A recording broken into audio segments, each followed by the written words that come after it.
एक समय की बात है, एक राजा था जिसकी 4 पत्नियां थीं, जो एक से बढ़कर एक सुंदर एवं गुणों से युक्त थीं। राजा उन चारों से अनुराग रखता था, परंतु उसे चौथी पत्नी सर्वाधिक प्रिय थी, फिर तीसरी, दूसरी और पहली पत्नी उनमें सर्वाधिक वयस्क थी, इसलिए राजा को वो सबसे कम प्रिय थी। एक दिन राजा वन में आखेट के लिए गया। वहां उसे एक अज्ञात कीट ने काट लिया और वह एक दुर्लभ बीमारी से ग्रसित हो गया। वैद्य एवं तांत्रिकों ने अपनी सारी विद्या का प्रयोग किया, परंतु उसकी अवस्था को सुधार नहीं पाए।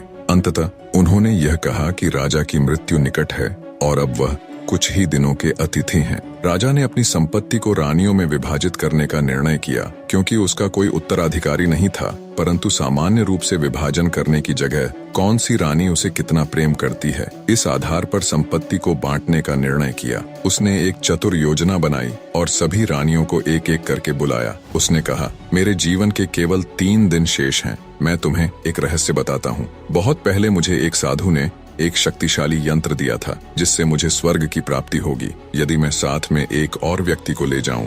परंतु इससे पहले कि स्वर्ग में प्रवेश करें, हमें दारुण यंत्रणा सहन करनी होगी और नर्क में 7 वर्ष व्यतीत करने होंगे। क्योंकि हम एक दूसरे से सर्वाधिक प्रेम करते हैं, इसलिए मैंने यह निश्चय किया है कि मैं तुम्हें अपने साथ आने का यह अवसर प्रदान करूंगा। उसने चौथी रानी से आरंभ किया, जो सबसे छोटी थी और जिससे वह सबसे अधिक प्रेम करता था। उन्होंने उससे पूछा, क्या तुम मरने के बाद मेरे साथ चलोगी? रानी को राजा के पास आई हुई मृत्यु पर पूर्ण विश्वास था। उसने भावना रहित स्वर में कहा, इसमें संदेह नहीं कि मैं आपसे प्रेम करती हूँ, परंतु प्रत्येक व्यक्ति को अपनी मृत्यु का स्वयं ही सामना करना होता है। मैं यही रानी के रूप में रहना पसंद करूंगी। मुझे तो प्रेम एवं सत्कार की आदत है। इतना कहकर चौथी रानी चली गई। राजा को अपनी तीसरी पत्नी भी बहुत प्यारी थी और उस पर उन्हें गर्व था। उन्होंने उसे बुलाया और साथ में मरने का पूछा। तीसरी पत्नी बोली, मैं आपको यह सिद्ध करूंगी कि मैंने आपसे सबसे अधिक प्रेम किया है, पर मैं आपके साथ नहीं चल सकती। मुझे अपनी जिंदगी बहुत प्यारी है।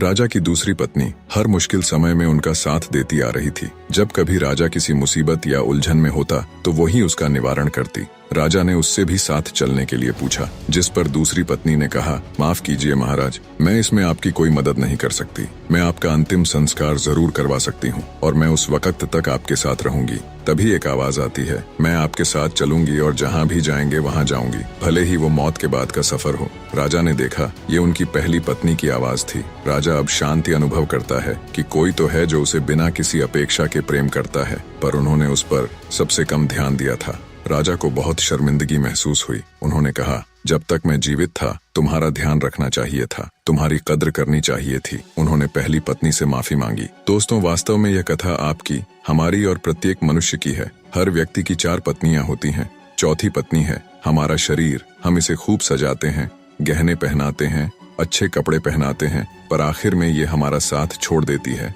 हमारी तीसरी पत्नी होती है धन संपत्ति। हम जीवन का बहुत सारा समय घर को साजो सामान से भरने में लगा देते हैं, वो भी हमारे साथ नहीं चल सकती। दूसरी पत्नी है हमारा परिवार और दोस्त। वो हमारा हर सुख दुख में साथ देते हैं, लेकिन ज्यादा से ज्यादा वो हमारे आखिरी समय में हमें अलविदा कहने आ सकते हैं, पर साथ में नहीं चल सकते। अब सोचिए, चौथी रानी कौन होगी जो हमेशा हमारे साथ जाएगी, पर जिसको हम कभी महत्व नहीं देते।